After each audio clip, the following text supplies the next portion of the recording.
tardes. Le damos la bienvenida a nombre de Clínica Alemana y a nombre del Centro de Extensión. Yo soy Mireia Sepúlveda, psicóloga de la clínica, y el tema que nos convoca el día de hoy es el de vínculo, apego y crianza. Este tema es bastante amplio, así que vamos a quizás dejar ciertos temas que son relevantes fuera, pero la idea es que ustedes hoy día se puedan llevar ciertas ideas y ciertos conceptos que puedan aplicar con sus propios hijos, ¿ya? En este encuentro principalmente quisiéramos que tanto las madres como los padres se puedan sensibilizar con la importancia de criar desde el amor. Ya, esto no quiere decir que los padres no nos sintamos tristes, con rabia o frustrados. Eso es algo normal. El problema es que muchas veces enjuiciamos esos sentimientos y emociones como algo negativo. Y otra dificultad que vemos nosotros actualmente es el acceso a la información, que eso muchas veces confunde. Entonces, la agenda que tenemos pensada para el día de hoy son los siguientes temas: la relevancia del vínculo y del apego y sus diferencias, la contención como una de las funciones principales de los padres, la importancia de las rutinas, las conductas esperadas en la infancia, y entre eso también vamos a ver el tema de las pataletas, el juego y los fenómenos transicionales. No vamos a tener quizás toda la extensión del tiempo para verlo tan profundamente, ¿ya?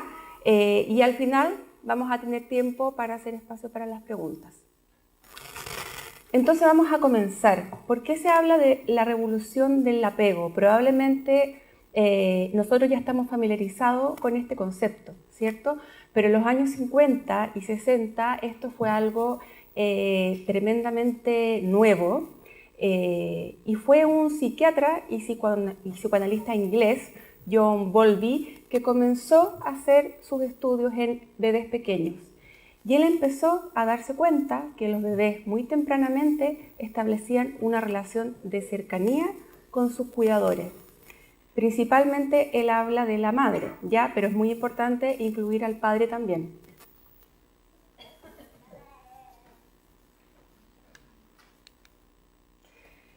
Lo que él propone tiene relación con estos tres pilares fundamentales.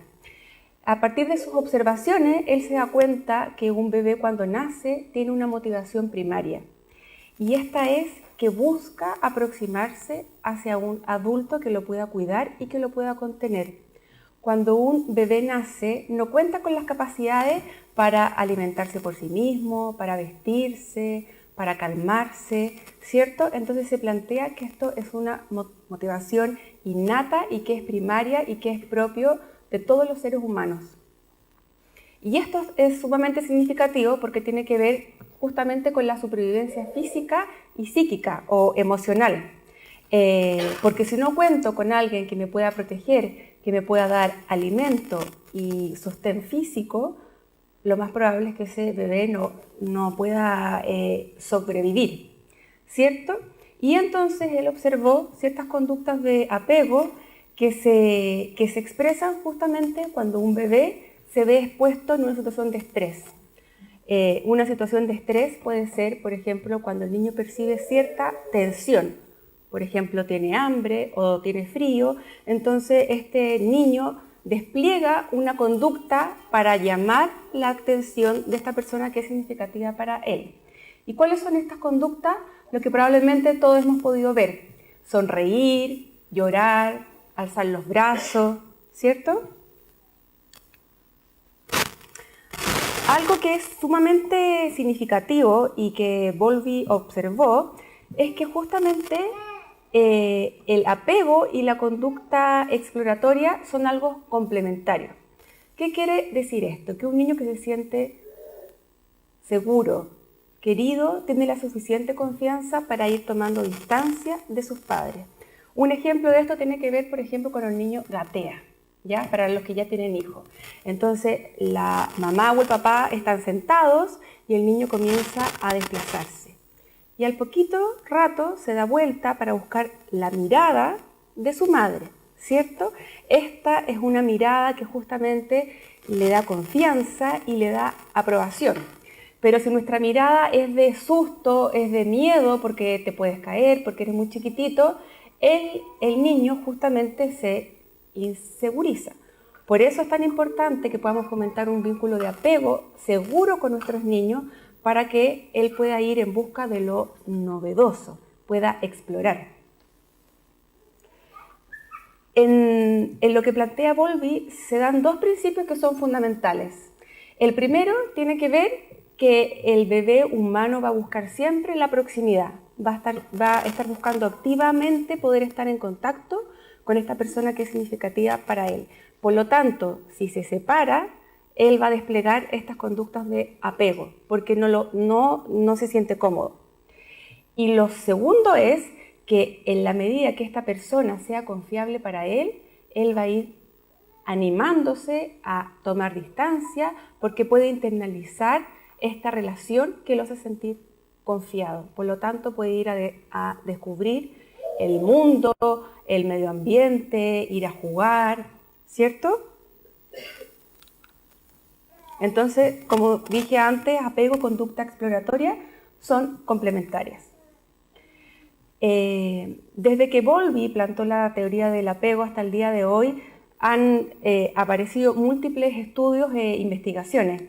Y la psicología y las neurociencias lo que han podido aportar es justamente que antiguamente se pensaba que cuando un bebé nacía, tenía finalmente ciertas conductas reflejas o instintivas, y que eran los padres los que iban modelando esta relación con sus hijos. Y lo que se ha podido estudiar y observar es que los niños nacen con hartas más capacidades de las que pensamos. Estas capacidades tienen que ver principalmente con habilidades socioafectivas que les permiten comunicarse, mirar, buscar a la otra persona para sentirse contenidos y para sentirse protegidos. Y esto un bebé lo hace justamente a través de la mirada, de la voz cuando comienza a hacer sus primeros sonidos, del olor, del tacto y del gusto. Podemos decir entonces que el cerebro de un niño es tremendamente afectivo y social, porque son justamente los primeros años cuando se ha observado que el desarrollo, por ejemplo, de la corteza prefrontal es más significativo. Entre los 6 y los 12 meses es cuando la corteza prefrontal está más activa. Y esta corteza es sumamente significativa porque tiene que ver con funciones tan importantes como la atención, memoria, poder planificar una conducta, una acción, y tiene que ver también con poder inhibir cierto repertorio conductual que no sería apropiado. Entonces, imaginemos lo importante que es que esto justamente sea algo que se desarrolle cuando nuestro hijo ya está con nosotros, cuando está en esta interacción diádica donde el niño disfruta de estar con su madre, con su padre, disfruta sonriendo, jugando, que le cantemos, ¿cierto? Entonces, a modo de resumen de esta primera parte, ¿qué es el apego? Lo podríamos definir como una relación emocional estrecha que se establece entre dos personas, que es sostenida y es estable en el tiempo y se caracteriza por el afecto mutuo y el deseo de mantener proximidad. Recordemos que no es solamente para la sobrevida, sino que también tiene un componente afectivo y emocional que es significativo. Algunos conceptos, sobre todo veo algunas que están en la dulce espera. Muchas veces se tiende a confundir esta palabra, el vínculo de apego y el vínculo afectivo. Vínculo afectivo es cualquier relación emocional que uno establece con otras personas, con los hermanos, con los familiares, con mi pareja, ¿cierto? Y el vínculo de apego es esta relación particular que se genera desde el nacimiento, incluso algunos plantean que puede ser desde antes. Y el bonding es este momento especial cuando un bebé nace y es puesto sobre el pecho de la madre.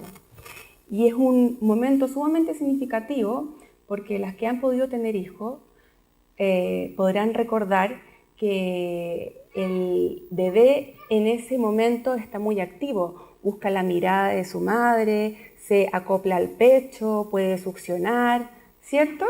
Entonces el bonding es una experiencia sumamente positiva que facilita justamente el vínculo de apego. Si después del parto no hay ningún inconveniente, lo que uno sugiere es que justamente el neonatólogo te deje permanecer con tu hijo en contacto piel a piel. ¿Cómo se va estableciendo el apego? Esto tiene que ver con lo siguiente. Recordemos que los niños no pueden solucionar por ellos mismos las distintas necesidades que les van surgiendo. Si tienen hambre, si se hicieron caquita y hay que cambiar el pañal, ¿cierto? Entonces se despierta una necesidad infantil. Y el niño entonces intenta comunicarle a sus padres que necesita que le solucionen esto, ¿ya? Y ahí se despliega justamente que un niño pueda llorar, o que un niño pueda sonreír, o que estire sus brazos, ¿cierto? Y ahí lo importante es el rol de la madre que pueda hacer lectura de esta señal. Y ahí entra en juego este concepto que es el de sensibilidad materna, que es esta capacidad de poder entrar en sintonía con las necesidades de nuestros hijos. Muchas veces sucede que incluso uno hasta logra percibir antes cuando nuestro hijo se va a sentir incómodo. A mí me sucedía que mi hija estaba durmiendo y yo me despertaba y yo decía, va a llorar. Y lloraba. No es una cosa mística ni mucho menos, sino que yo estoy convencida de que tiene que ver con esta sintonía entre la madre y su hijo. Los padres también pueden desarrollar esta sensibilidad, pero esto implica justamente tiempo, implica que nosotros podamos compartir durante los primeros meses, ¿ya?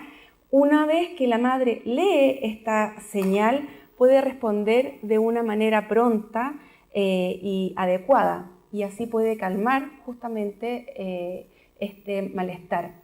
Lo que le produce al niño es una sensación de seguridad, lo hace sentir que fue escuchado y que por lo tanto puede confiar en esta persona que lo está cuidando.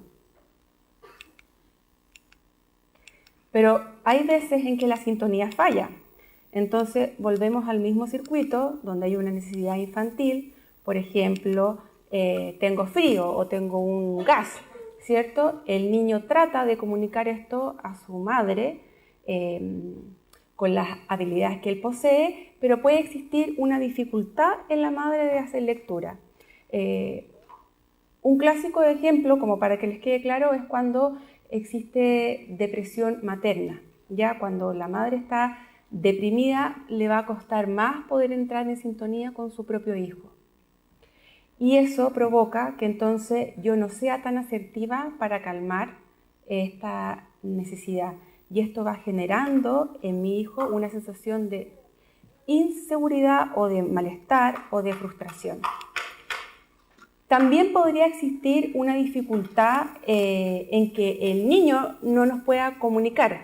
No me quiero detener en esto, pero estoy pensando, porque en el caso de un niño que es prematuro, por ejemplo, o que está hospitalizado, no le podemos pedir que él pueda desplegar estas conductas de apego y de comunicación porque está en una situación especial, ¿ya? Esto, entre los 0 y los 6 meses, en general, es cuando más se puede observar y es cuando es más necesario que la respuesta que los adultos tengamos con nuestros hijos sean oportunas, porque los niños cuando son pequeñitos no son capaces todavía de esperar, no son capaces todavía de entender que la mamá tiene que ir a preparar algo antes de poder darme la leche, por ejemplo. Entonces, en este primer tiempo es cuando se habla de la dependencia absoluta, ¿ya? Y entre los 6 meses y los 3 años aproximadamente ya se habla de una dependencia relativa, porque el niño ya cuenta con capacidades emocionales y cognitivas para gestionar por él mismo ciertas respuestas. O por ejemplo, puede entender que su mamá tiene que tomarse un tiempo para preparar lo que le va a dar de comida, o que la mamá está en el trabajo, así que no ha llegado. Y el niño también comienza por él mismo a intentar buscar ciertas soluciones, que es el famoso tiempo cuando los niños empiezan con el yo solito, yo solito. ¿Y por qué un niño se atreve a decir que él puede solito? Es justamente porque lo más probable es que se haya sentido contenido y se haya sentido seguro. Entonces, muchas veces nosotros cometemos sin darnos cuenta el error de decirle, pero que tú no puedes porque eres muy chico. Lo que yo les sugiero es que, claro, uno tiene que tomar ciertas medidas de protección, pero si nuestro hijo se siente capaz de hacer algo, tenemos que tratar a ver si él lo puede lograr, ¿ya? Porque eso también le va generando en él un sentido de sentirse competente, de poder confiar. Bueno, este tema para mí cuando yo fui madre fue muy significativo. ¿Por qué lloran los bebés y los niños? Cuando mi hija nació, yo me propuse que ella no iba a llorar porque yo quería que ella fuera feliz. Me duró lamentablemente muy poco porque es imposible que un bebé no llore. Es su manera de comunicar. Pero mi intención era justamente que ella se sintiera lo más feliz y lo más segura posible. Y los niños lloran por dos factores principalmente, por factores biológicos y por factores emocionales. Por ejemplo, estoy aburrido, estoy hambriento, tengo sed, tengo gases, ¿dónde está mi mamá, mi papá? Tengo frío, quiero cambiar de posición, necesito que me acurruquen, hay alguien que no conozco.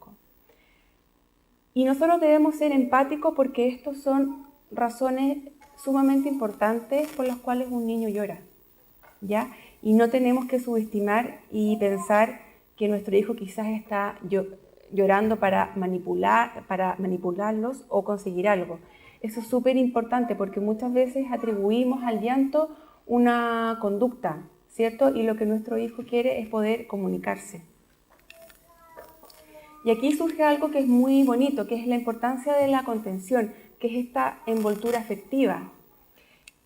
Y que las tres principales formas de poder hacerlo es, sin duda, el contacto físico, que es lo primero que a uno se le ocurre cuando ve que alguien está sufriendo o está triste, ¿cierto? Es ir, tocarlo, abrazarlo, ¿cierto? Ahí podemos ver a un papá que está con su hijo y su hijo claramente está con una cara de relajo.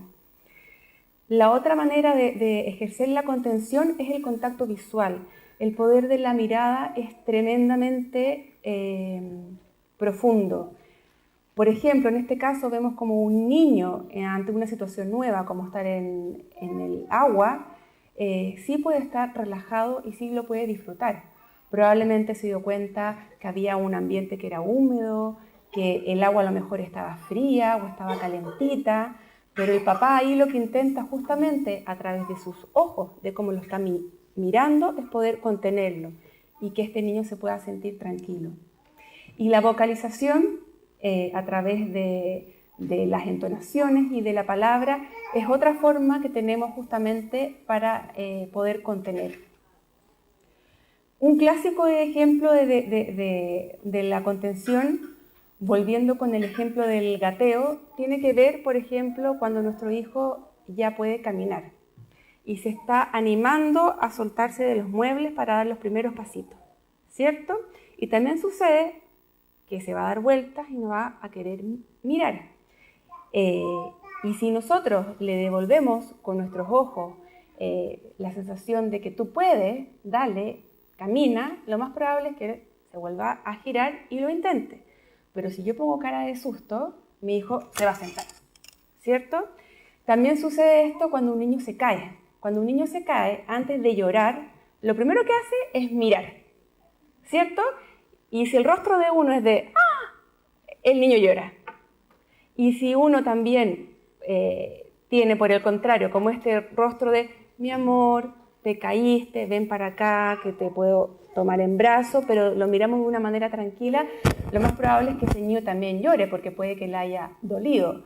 pero su llanto ya no va a ser esta cosa así como desgarradora, como que se hubiera golpeado y uno se preocupa justamente. Entonces es muy importante que se vayan con estas 3 ideas en mente que tienen que ver con el contacto físico, el contacto visual y la vocalización como esta envoltura afectiva que nosotros podemos construir en la relación con nuestros hijos. Además de poder contener, es muy importante en la crianza establecer rutinas, ¿ya? Porque esto permite que el niño pueda comprender y anticiparse. El niño de este modo comienza a internalizar el tiempo. Se da cuenta que existe el día, que existe la noche, que hay una hora para la leche, una hora para el almuerzo, para dormir su siesta, ¿cierto? Que hay cierto orden. Y eso le permite vivir en un ambiente ordenado. El impacto psicológico que tiene esto es que en el niño se genera una confianza en sí mismo y en su entorno, porque el niño puede predecir lo que va a suceder.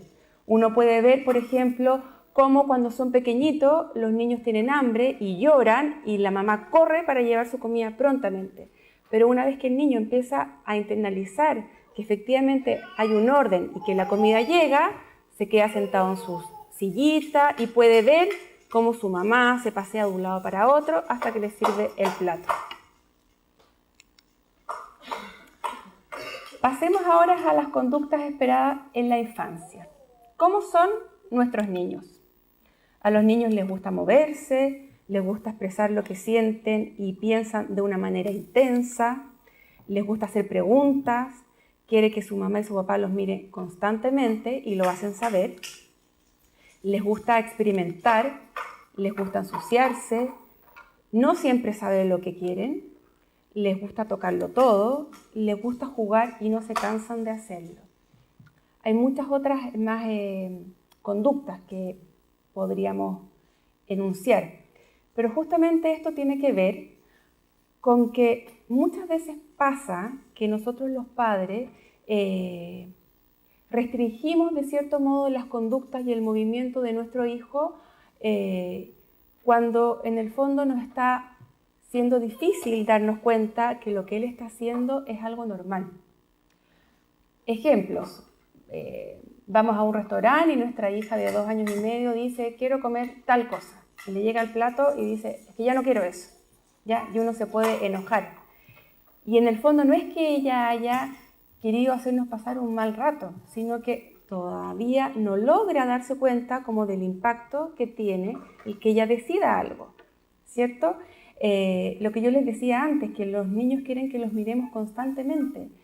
Y muchas veces los niños se entristecen cuando nosotros estamos preocupados del celular o viendo alguna serie, porque ellos están tratando que los miremos. Ellos se sienten muy orgullosos cuando los papás los podemos mirar y los podemos felicitar. Y aquí pasamos a las clásicas pataletas, que causa bastante susto en los padres, ¿cierto? Cuando ya se acerca el 1 año y medio y los 2 años, los papás ya saben que esto se puede venir prontamente, ¿cierto? Lo importante es que tenemos que saber que esto es una conducta normal. En general se plantea que se da entre los 2 y los 4 años. Este es un rango flexible, puede ser un poquito antes y hasta un poquito después. Es una reacción normal. ¿Y por qué es una reacción normal? Porque justamente lo que el niño está intentando hacer es expresar una emoción que él no puede gestionar, que no puede poner todavía en palabras. Entonces, por eso, esta explosión conductual le sirve a él para comunicar lo que le está pasando. Y generalmente se da justamente con personas significativas, que nos puede resultar un poco ingrato, pero es justamente con las personas significativas con las que a mí se me despiertan emociones intensas y me enojo, por ejemplo, cuando no me dan lo que yo quiero. Y por lo tanto, también tenemos que tenerlo claro que no las podemos evitar. Lo que sí podemos hacer es ir preparando el camino en relación a lo que les mencioné antes, lo que tiene que ver con la contención, con el establecimiento de un vínculo de confianza, para que cuando sucedan situaciones de este tipo, ustedes las sepan manejar, ¿ya? ¿Qué es lo que podemos hacer? principalmente lo que más nos cuesta es mantener la calma. Porque siempre sucede que las pataletas se dan en el peor momento, cuando uno está en el supermercado, cuando uno viene llegando a la casa y está cansada, ¿cierto? Pero mantener la calma es crucial, porque si yo no mantengo la calma, entonces, ¿cómo le voy a enseñar, cómo voy a modelar para que mi hijo aprenda a regularse? Lo segundo es ponerse a su altura, que no tiene que ver solamente con ponerse a su altura a nivel físico, sino que también a nivel emocional, intentar comprender por qué él se enojó tanto, por qué está tan triste, por qué está llorando, por qué se tiró al suelo, qué fue lo que le pasó que lo hizo ponerse así. Es importante que les hablemos con un tono pausado. Generalmente cuando un niño está en medio de una pataleta es muy difícil que te escuche, ¿cierto? Aún así es importante que si le vamos a hablar lo hagamos en un tono pausado. Es importante no castigar. Eso es tan simple como apagar el fuego con benzina, ¿ya? Porque el niño no está haciendo una pataleta porque nos quiera hacer pasar un mal rato, sino porque fue la forma que él tuvo de poder expresar algo que le estaba pasando. Y lo que nosotros debemos hacer y tenemos que tener en cuenta que nuestro principal rol es poner en palabras las emociones del niño. Las pataletas es una buena instancia para que yo le empiece a enseñar a mi hijo a hacer lectura de lo que él siente y de lo que él piensa. Entonces, de un modo simple, yo empiezo a nombrar lo que pienso que le puede haber pasado. De una manera simple, yo le puedo decir que veo que está muy enojado, que está muy triste, por ejemplo. Y anticipar y ofrecer alternativas es algo que nos sirven como para prevenirlas o para que sean menos intensas.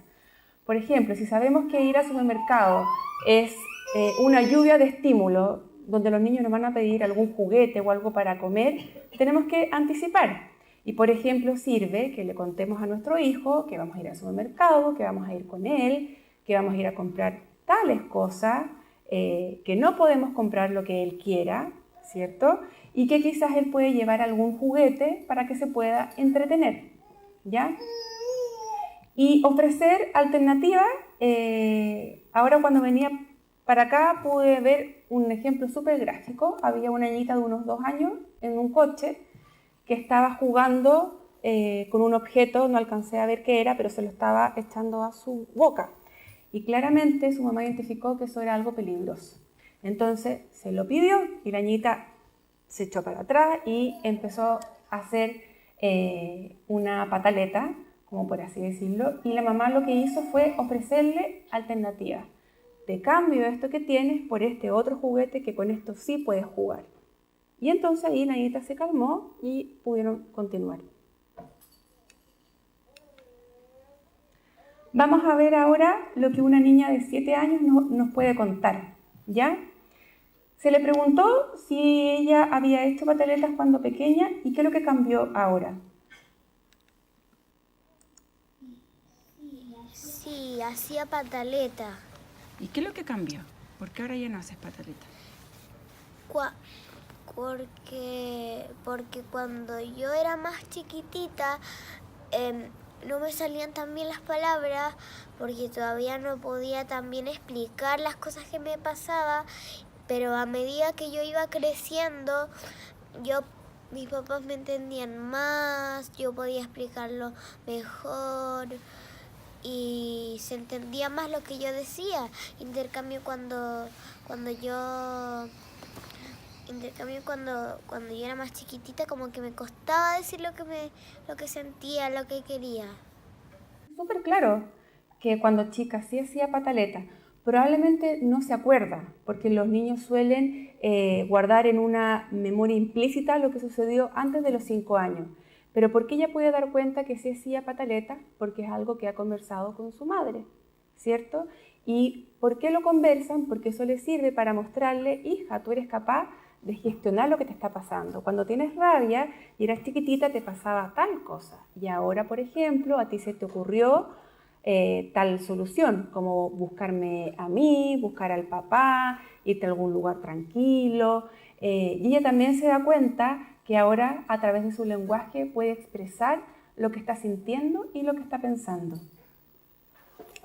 Yo diría que busco a alguien para que me ayude a calmarme si no puedo buscar mi lugar feliz, o también digo alto, hago cachipún, decir cómo me siento. Yo le pregunté después a qué se refería con hacer cachipún, ¿ya? Porque fue una respuesta que no entendí inmediatamente, y lo que ella me explicó, que en el colegio le habían enseñado que como todas querían partir, siendo la primera en tal juego, lo que hacían era hacer cachipún.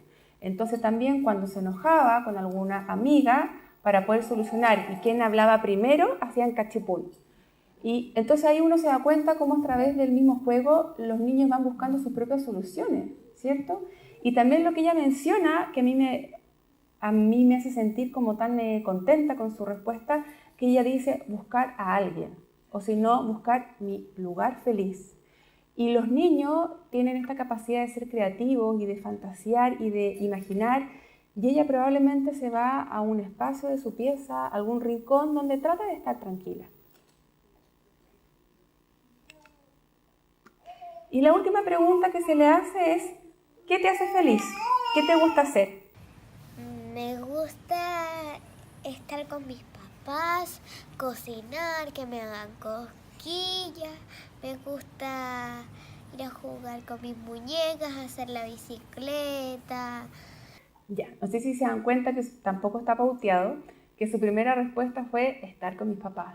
Generalmente si uno le pregunta a un niño, suelen responder eso, porque efectivamente este vínculo emocional que establecen los niños con sus padres, para ellos es tremendamente significativo. Yo voy harto a la plaza y siempre intento observar y escuchar. Y me toca ver cómo los niños generalmente cuando conocen a otro niño y se preguntan cómo se llaman, cuántos años tiene, lo que luego hacen es hablar de los papás. Mi mamá se llama de tal manera, tiene tantos años, trabajan en tal parte, ¿cierto? O sea, ellos se sienten muy orgullosos de sus padres. Lamentablemente en la adolescencia eso cambia, pero también es importante que así sea, ¿ya? Y por eso es importante que en este periodo de la vida establezcamos relaciones sanas y de comunicación, para que cuando nuestros hijos sean adolescentes, a pesar de tener que diferenciarse de los padres en muchísimas cosas, guarden en su recuerdo experiencias positivas. Otra cosa que ella menciona es que le gusta jugar. Y este también es un tema que a mí me encanta y que como psicóloga yo trato de hablarlo las veces que puedo, porque lamentablemente el juego cada vez está perdiendo su rol, por así decirlo. El juego, no nos tenemos que olvidar que es la actividad natural por excelencia de los niños. Es un indicador de salud. Lo primero que hacemos los psicólogos cuando un niño va a la consulta es ver si juega. Y con juego me refiero principalmente al juego espontáneo, al juego que el mismo niño es capaz de crear. También existen los juegos con normas, reglados, de roles, ¿cierto? Pero principalmente lo que a mí me interesa es que los padres puedan fomentar el juego espontáneo, que es este juego creativo, que le permite justamente a los niños desarrollar habilidades y les permite además conocer su propio cuerpo y sus capacidades. Los niños a través del juego libre y espontáneo investigan y entienden el mundo. Ellos se crean sus propias hipótesis y buscan comprobarlas también. Y el juego también permite expresar sus vivencias. Si bien un niño puede tener lenguaje, a través del juego expresa muchísimo. Algo que a los psicólogos nos pasa cuando tenemos algún niño en psicoterapia es que algunos papás nos llaman por teléfono preocupados por lo siguiente. Nos dicen, sí, siento que el tratamiento va bien, pero cuando le pregunto a Juanito qué hace contigo, me dice que juega. Y yo me siento aliviada por su respuesta, pero me doy cuenta que el papá lo ve como una preocupación, porque justamente él piensa que tendríamos que hacer otras cosas. Y ahí yo le explico el rol que cumple el juego. Entonces a mí me encantaría que ustedes recordaran y promovieran justamente el juego, porque lo que nos está pasando ahora es que nos está costando que los niños salgan de las casas. Los niños están jugando ahora generalmente con dispositivos electrónicos y los niños no están saliendo, no están corriendo, no están trepando por los árboles, no están construyendo sus propias aventuras. Y los juegos son de distinto tipo. Y un niño juega desde que es pequeñito, desde que nace. Los primeros juegos tienen que ver con los juegos del cuerpo. Tiene que ver cuando la mamá, por ejemplo, lo está mudando y le toma sus piecitos y le da besitos, dice que se los va a comer, ¿cierto? Un bebé pequeño también juega con sus manos cuando las descubre y se asombra por eso, se las lleva a la boca, luego se toma el pie y se lleva el pie hacia la boca. Entonces, todos estos juegos, que son los juegos cuerpo a cuerpo, son sumamente significativos porque permiten que el niño pueda apropiarse y pueda percibir su propio cuerpo. En la segunda foto está este juego que es de la contención, que tiene su explicación psicológica, que es un poco larga. Lo que quisiera mencionarles de este juego es que en general se da entre el año y los 2 años. Y los niños, ¿qué es lo que buscan hacer? Dar vuelta a todo. Entonces, uno ordenó recién todo en las cajas y los niños van y los voltean. Y no solamente hacen eso, sino que después buscan introducirse dentro. Por eso a los niños también les encanta jugar con los Tupperware, con las ollas, con echar, sacar. Ese es un juego tremendamente importante. Entonces ustedes no tengan susto y no estén preocupados de mantener el orden, porque ese niño lo está pasando bien y está sintiendo placer cuando está jugando a esto. El otro ejemplo que vemos ahí es un juego más imaginativo, donde hay un castillo y esta niña va narrando su propia historia con personajes, con hechos que son importantes. Y los niños justamente gestionan las vivencias que les suceden durante el día a través de los propios juegos. Aquí vemos el juego de rol, donde nos imitan, ¿cierto? Vemos a esta niña que está sentando a su guagua en el coche, probablemente la está mirando, le está contando que van a ir de paseo. En el segundo caso está haciendo como que la alimenta. Y esto también son juegos que realizan los hombres. No encontré fotos, pero sí he podido ver videos de sobrinos míos, de hijos de amigas, donde uno ve que están paseando el cochecito, que le están dando comida, ¿cierto? Porque también es muy importante que los hombres puedan jugar a esto para que el día de mañana puedan ser padres empáticos.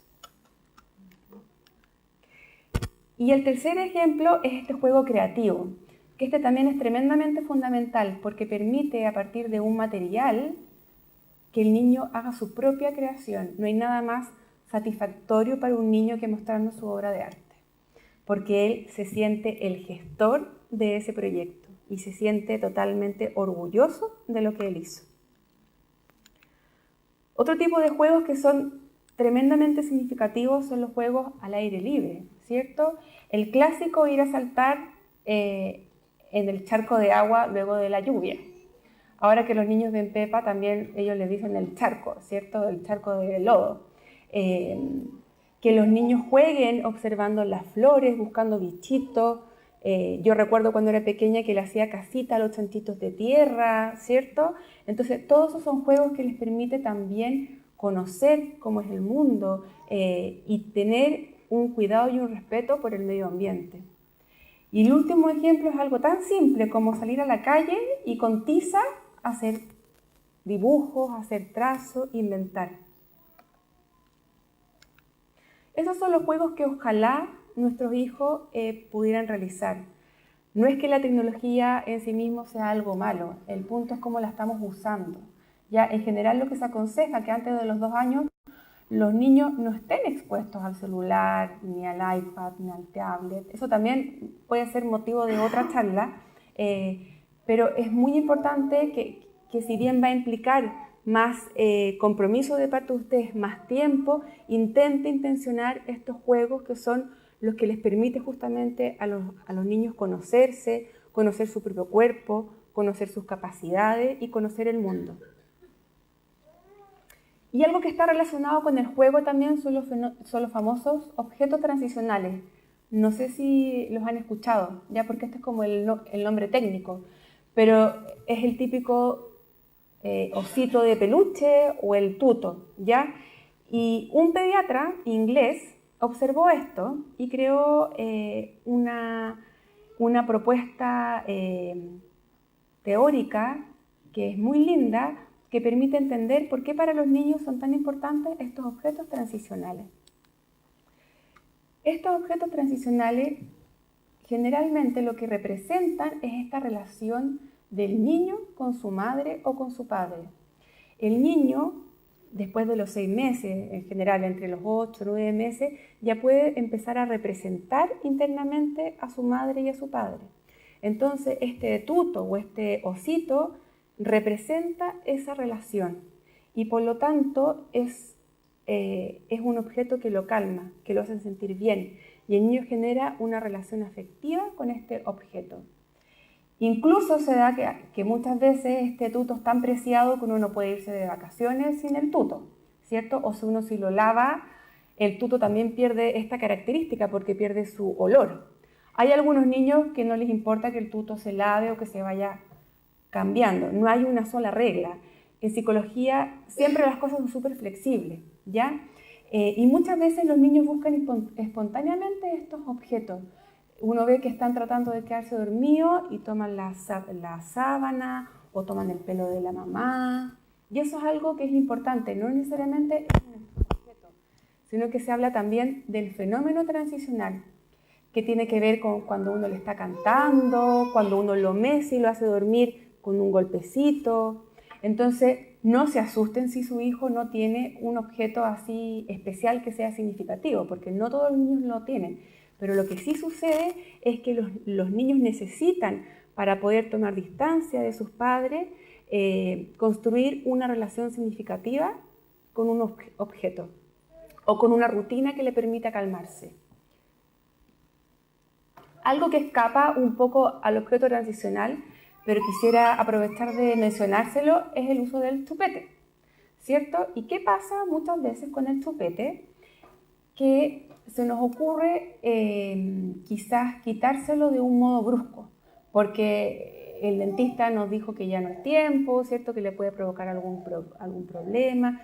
Y tenemos que pensar que el chupete y que la succión es algo que relaja al niño. Entonces siempre tenemos que tratar de hacer ese proceso de que el niño deje de usar el chupete lo más respetuosamente posible. Ojalá inventarle algún tipo de juego para que él mismo quiera dejar su chupete en algún lugar o se lo regale para otro niño, ¿cierto? Muchas veces pasa también, otro ejemplo, es que a veces estamos próximos a que nuestro hijo nazca y nuestro hijo mayor sigue usando pañales, entonces pensamos que es un buen momento para sacar los pañales. Y no es un tan buen momento, porque ese niño probablemente se va a haber enfrentado a un cambio en su vida, que es súper significativo. Entonces vivir la exigencia del control de esfínter puede resultar algo súper incómodo para él. Entonces uno generalmente sugiere que todos los cambios se hagan de una manera paulatina y que consideremos lo que está sucediendo, ¿ya? Otro ejemplo que a mí me toca ver mucho cuando observo jardines infantiles. Los primeros días los niños van con sus mochilitas y no se las quieren sacar, ¿cierto? Y uno puede pensar que están incómodos porque están sentados ahí con su mochila, con el chalequito y puede que haga calor, pero para los niños es muy significativo estar con esa mochila porque sienten que algo de la casa está dentro. Entonces ahí uno habla con la miss de la sala y uno le dice, no importa que mi hijo se quiera quedar sentado, cuando él se sienta cómodo, se la va a sacar.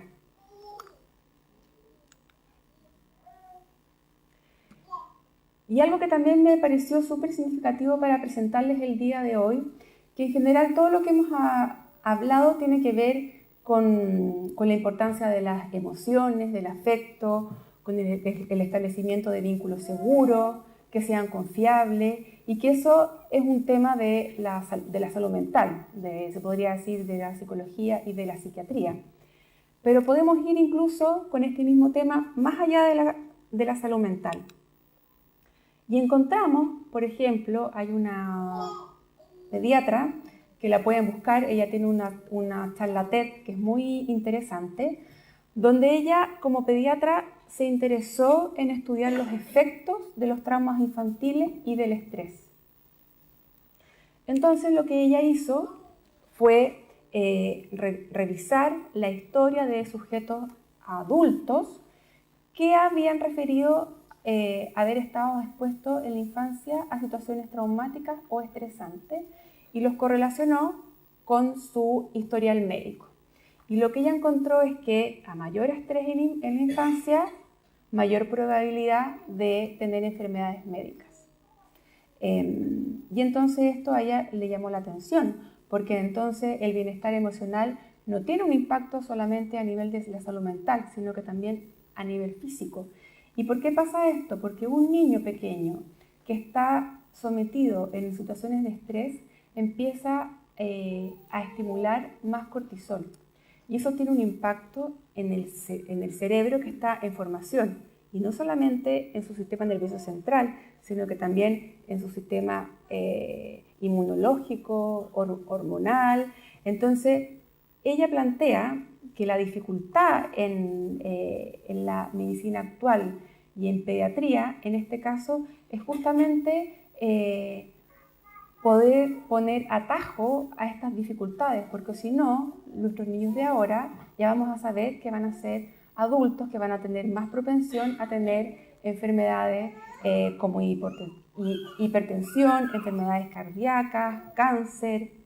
Entonces lo que se plantea es que el bienestar emocional es también un factor protector para las enfermedades médicas y físicas.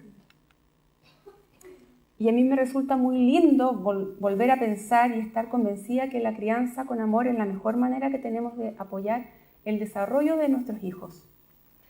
¿Y qué es lo que plantea ella? Que el cambio justamente está en nosotros, en los padres, porque nosotros somos los que tenemos la instancia de criar, de dedicar tiempo para desarrollar las emociones en nuestros niños, para que los ayudemos a identificar cómo se están sintiendo, qué es lo que están pensando. Muchas veces solemos pensar que los traumas infantiles y que el estrés tiene que ver con situaciones súper dramáticas, como que tus padres mueran en un accidente, que se caiga un avión, por ejemplo. Pero lo que ella se dio cuenta es que las situaciones de estrés y los traumas son más comunes de lo que uno piensa y que tienen que ver con otras cosas, tienen que ver con, por ejemplo, que alguno de los padres tenga alguna dificultad en salud mental o que ese niño sufra maltrato psicológico o que sea ignorado por sus padres. Entonces tenemos que tener mucho ojo en cómo nos estamos relacionando cotidianamente, porque nosotros los padres actualmente vivimos un ritmo muy intenso y generalmente el tiempo que tenemos para dedicar y para estar con nuestros niños no necesariamente está siendo de calidad. Y lo importante acá, y yo tengo que ser responsable al decírselo, es que el tiempo sí importa, ¿ya?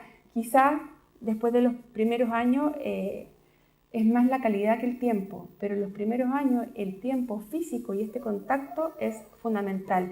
Y los padres no somos reemplazables, en los trabajos sí, pero con nuestros hijos lamentablemente no.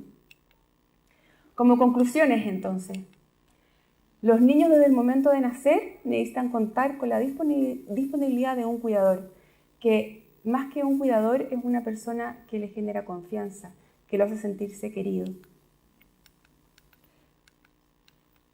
En la relación con los padres, los hijos pueden aprender habilidades para regular las emociones que son difíciles.